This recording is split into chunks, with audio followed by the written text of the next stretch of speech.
नमस्कार दोस्तों, आप देख रहे हैं कार्तिकेय एस्ट्रोलॉजी। आज हम बात करने वाले कुंडली के एक ऐसे बहुत ही रहस्यमय और प्रभावशाली योग के बारे में जिसको ग्रहण योग कहते हैं। बहुत लोग पूछते हैं कि कुंडली के ग्रहण योग का क्या प्रभाव होता है, ग्रहण योग होता क्या है, इसका दुष्प्रभाव क्या होता है, कौन से ग्रहों की युति के कारण ग्रहण प्रभाव होता है और इसका क्या उपाय किया जाए। ज्यादातर लोगों की कुंडली में ग्रहण योग पाया जाता है और इस ग्रहण योग के साइड इफेक्ट क्या क्या है और इसका उपाय क्या किया जाए, कौन से मंत्रों का जाप किया जाए या फिर किस देवता की हम उपासना कर सकते हैं, उनके मंत्रों का जाप करते हैं जिससे ग्रहण दोष का प्रभाव कम पड़े।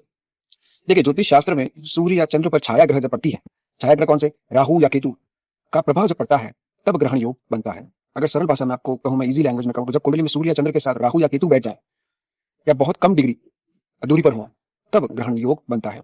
एग्जाम्पल में बताऊं, अगर आपको सूर्य ग्रहण योग कैसे बनता है तो देखिए, सूर्य प्लस राहु, अगर किसी जातक की कुंडली में सूर्य प्लस राहु एक साथ हैं तो इसे ग्रहण योग भी कहते हैं, या फिर सूर्य प्लस केतु है तो इसको भी ग्रहण योग कहते हैं, क्योंकि ये छाया ग्रह है। राहु और केतु छाया ग्रह है, इसके कारण कहीं ना कहीं इस योग को ग्रहण योग कहा जाता है। अब सेम स्थिति यही है, अगर चंद्रमा के साथ राहु है या चंद्रमा के साथ केतु है तो इसको भी ग्रहण योग कहा जाता है। कमेंट करके हमें जरूर बताइए, अगर किसी जातक की कुंडली में ग्रहण योग है वो जरूर कमेंट कीजिएगा। और इस ग्रहण योग के उपाय के बारे में मैं आपको अभी डिटेल में जानकारी दूंगा। वीडियो को अंत तक जरूर देखिए और चैनल को सब्सक्राइब नहीं किया सब्सक्राइब जरूर कीजिए, शेयर जरूर कीजिए, वीडियो को लाइक जरूर कीजिए। अब देखिए, जब सूर्य के साथ राहु या केतु एक ही भाव में बैठे हों या फिर पंचम में और नवम भाव में हो तब ग्रहण योग बनता है। केवल संयोग नहीं है, यह कर्मों का कहीं ना कहीं संकेत माना जाता है। इसका मतलब पितृदोष, पूर्व जन्म के आपके जो कर्म के ऋण है उसका भी माना जाता है, पिता से जुड़े कर्म के बारे में माना जाता है, सरकारी अधिकार से जुड़े कर्म बंधन भी बनते हैं और आत्मविश्वास की परीक्षा भी होती है। यहाँ पर अगर पापक ग्रह सूर्य के साथ है तो लगन में ग्रहण दोष है, मतलब सूर्य राहु है, सूर्य केतु है, चंद्र राहु है, चंद्र केतु है, तो आपका आत्मविश्वास कमजोर होता है। कहीं ना कहीं आप अपनी पहचान बनाने में बहुत ज्यादा संघर्ष करते हैं और स्वास्थ्य संबंधी समस्याएं बहुत ज्यादा रहती है, क्योंकि सूर्य जो है वो आत्मविश्वास का कारक माना जाता है, पिता का कारक माना जाता है और कॉन्फिडेंस का कारक माना जाता है, जिससे पर अगर किसी पापक ग्रह की छाया पड़ जाए तो सूर्य का जो प्रभाव है, सूर्य के जो बेनिफिट्स हैं वो आपको नहीं मिल पाते। फिर वो बेनिफिट्स पाने के लिए आपको बहुत संघर्ष करना पड़ता है, अपनी पहचान बनाने के लिए बहुत संघर्ष करना पड़ता है, अपने आत्मविश्वास को बनाए रखने के लिए बहुत संघर्ष करना पड़ता है। इसके कारण कहीं ना कहीं स्वास्थ्य संबंधी समस्याएं भी होती है। अगर कुंडली के दशम भाव में 10th हाउस में ये ग्रहण योग बन रहा है, मतलब सूर्य राहु, सूर्य केतु, चंद्र राहु, चंद्र केतु अगर बन रहा है तो करियर में रुकावटें आती है, बार बार रुकावटें आती है। कोई भी कार्य शुरू करे उसमें जरूर रुकावटें आएगी या कार्य कंप्लीट होगा ही नहीं, काम के बीच में इतनी प्रॉब्लम्स आएगी आप खुद बहुत परेशान हो जाएंगे। चाहे वो सरकारी काम हो या कोई भी काम हो, उसमें प्रॉब्लम्स जरूर आएगी। और जिस भी कंपनी में आप काम करेंगे ना, उसके बॉस के साथ आपका वाद विवाद हमेशा बना रहेगा। आप अपने बॉस के साथ कहीं ना कहीं बहुत ज्यादा मिसअंडरस्टैंडिंग आपकी हो सकती है, जिसके कारण डेली झगड़े जैसी नौबत आ सकती है आपके बॉस के साथ। ना आपका बॉस आपको समझ पाएगा, ना आप उनको समझ पाएंगे। तो इस तरह की सिचुएशन होती है दसम भाव में अगर ग्रहण योग बन रहा है तो।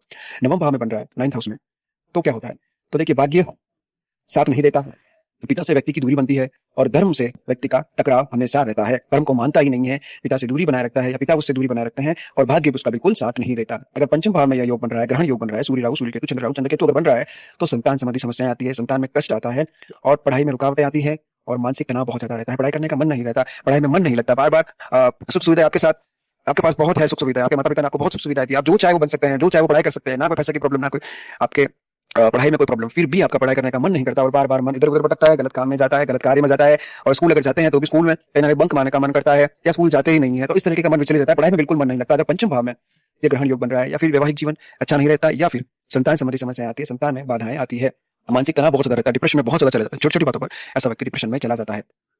अब सूर्य ग्रहण योग के साइड इफेक्ट क्या है, तो ऑब्वियसली आत्मविश्वास की कमी आएगी, क्योंकि आत्मविश्वास का कारक माना जाता है सूर्यदेव। निर्णय लेने में आपको डर लगेगा, आपको कहीं ना कहीं मान सम्मान में कमी मिलेगी, बदनामी का आपको भय हमेशा रहेगा, पिता से मतभेद रहेंगे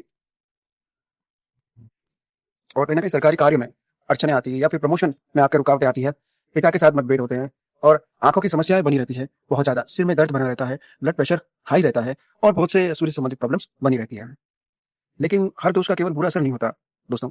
अगर ग्रहण योग शुभ दृष्टि से हो, अब ये शुभ दृष्टि से कैसे होगा, तो अगर ग्रहण दोष शुभ दृष्टि में है तो आपको अच्छा फल कैसा देगा, तो रिसर्च में कहीं ना कहीं आपको सफलता दिलाएगा, राजनीति में आपको सफलता दिलाएगा, रहस्य में विद्या में आपकी रुचि बढ़ेगी और ज्योतिष में, तंत्र में और आध्यात्मिक में आपको सफलता मिल सकती है। अब देखिए, ग्रहण दोष में अगर आपकी कुंडली में है तो उसका क्या उपाय किया जाए जिससे इसका दुष्प्रभाव कम पड़े। तो सबसे पहले आपको क्या करना, रोज सुबह तांबे के लोटे से सूर्य देव को जल अर्पित करना है। सूर्य देव को जल अर्पित करते वक्त मंत्र बोले, ओम घृणी सूर्याय नमः। इसका अगर आप 11 बार बोले तो बहुत अच्छा है और अगर 108 बार बोले तो उससे भी बहुत अच्छा है। आदित्य हृदय स्तोत्र का पाठ कर रविवार को पाठ करना बहुत उत्तम माना जाता है, बहुत अच्छा माना जाता है। अगर सूर्य किसी जातक की कुंडली में उसको अच्छा फल नहीं दे रहे या किसी पापक ग्रह के साथ है या फिर सरकारी नौकरी के लिए आप प्रयास कर रहे हैं, गवर्नमेंट जॉब के लिए प्रयास कर रहे हैं, कॉम्पिटिशन एग्जाम्स दे रहे हैं, उसमें आपको सफलता नहीं मिल रही है, तो भी वो जातक आदित्य हृदय स्तोत्र का पाठ कर सकता है। राहु की शांति के लिए क्या करना है, शनिवार को काले तिल का दान करें, सरसों के तेल का दान करें या फिर नीले कपड़े आप दान कर सकते हैं। अब देखिए, इससे पितृदोष का प्रभाव भी पड़ रहा है, तो अमावस्या को तर्पण कीजिए, पितृ गायत्री मंत्र जरूर पढ़ सकते हैं, या फिर ब्राह्मणों को आप भोजन जरूर करवा सकते हैं, इससे भी आपको लाभ मिलेगा। और सबसे अच्छा और सबसे उत्तम उपाय इसका यही है, क्योंकि देखिए कोई ना कोई ग्रह भोलेनाथ से कनेक्टेड जरूर है। कोई भी कुंडली में दोष हो या आपको कुंडली के अच्छे प्रभाव का फल नहीं मिल रहा है, तो वो व्यक्ति भोलेनाथ की शरण में जा सकता है। सूर्य और राहु की युति है, ग्रहण योग अगर आपकी कुंडली में है, तो आप रुद्राभिषेक करवा सकते हैं, इससे आपको बहुत लाभ मिलेगा। और इसका जो दुष्प्रभाव है वो आपके ऊपर बिल्कुल नहीं पड़ेगा, इस बात का आप जरूर ध्यान रखिएगा। सभी ग्रहों को कंट्रोल करने वाले एकमात्र देवता महादेव हैं। चलिए अब आगे चर्चा शुरू करते हैं। तो देखिए, आप सूर्य ग्रहण के शांति का मंत्र भी मैं आपको बता देता हूँ। तो देखिए, ओम आदित्याय विद्महे भास्कराय धीमहि तन्नो सूर्य प्रचोदयात्। यह सूर्य ग्रहण अगर आपकी कुंडली में है, तो आप इसकी शांति के लिए इस मंत्र का जाप कर सकते हैं।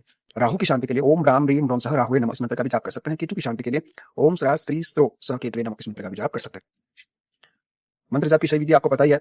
सूर्य देव के सामने अगर आप जाप करें तो बहुत अच्छा रहेगा। पूर्व दिशा की ओर बैठ कर जाप करें तो अच्छा रहेगा, और रुद्राक्ष की माला से जाप करें 108 बार तो भी अति उत्तम है।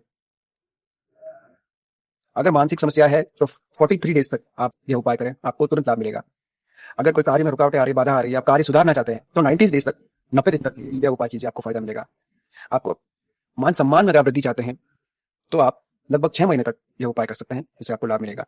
और कोई दोष है, उस दोष का दुष्प्रभाव आपके जीवन के ऊपर पड़ रहा है, आपने बहुत से उपाय कर लिए, आपने बहुत से जो ज्योतिष ने बताया था वो सारे उपाय आपने कर लिए, रत्न धारण कर लिए, जो भी उन्होंने बताया वो सब कर लिया, उसके बाद भी अगर उसका दुष्प्रभाव दूर नहीं हो रहा है, तो आप ये उपाय कर सकते हैं। लगभग 1 वर्ष तक ये उपाय कीजिए, आपको जरूर फायदा मिलेगा। अब देखिए, रत्न कौन सा पहनना चाहिए। सबसे पहले अगर मैं आपको कहूं तो आप ज्योतिषी सलाह जरूर लें। कोई भी रत्न धारण करने से पहले अपने कुंडली एनालिसिस जरूर करवाएं, ठीक है, तभी रत्न आप धारण करें, क्योंकि जो ज्योतिष है वो आपको सही तरीका बताएगा रत्न धारण करने का। ऐसा नहीं कि सूर्य कमजोर है तो माणिक्य पहन लिया। अब माणिक्य कैसे धारण करना है, उसको कैसे अभिमंत्रित करना है, कौन सा मंत्र का जाप करना है ताकि जो माणिक्य है वो पावरफुल हो और आपको तुरंत बेनिफिट दे, तो ये सब कहीं ना कहीं आप किसी एस्ट्रोलॉजर से, ज्योतिष से पूछते हैं तो आपको आसान भाषा में समझा देगा। माणिक्य धारण कर सकते हैं, गोमेद जो कि राहु की शांति के लिए होता है वो धारण कर सकते हैं, और लहसुनिया जो केतु की शांति के लिए होता है वो धारण कर सकते हैं।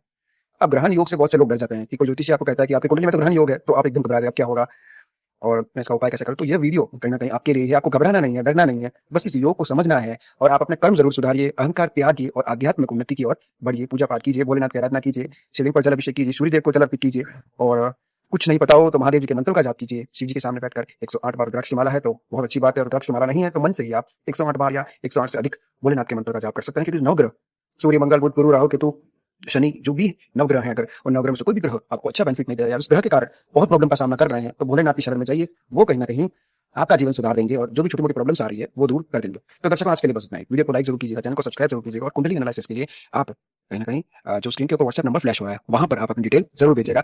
और अगर आप फोन पे बात करना चाहते हैं तो आप व्हाट्सएप पर मैसेज जरूर कीजिएगा, अपॉइंटमेंट जरूर लीजिएगा। आज के लिए बस इतना ही। चैनल को सब्सक्राइब जरूर कीजिए, वीडियो को शेयर जरूर कीजिए। राधे राधे, नमः शिवाय।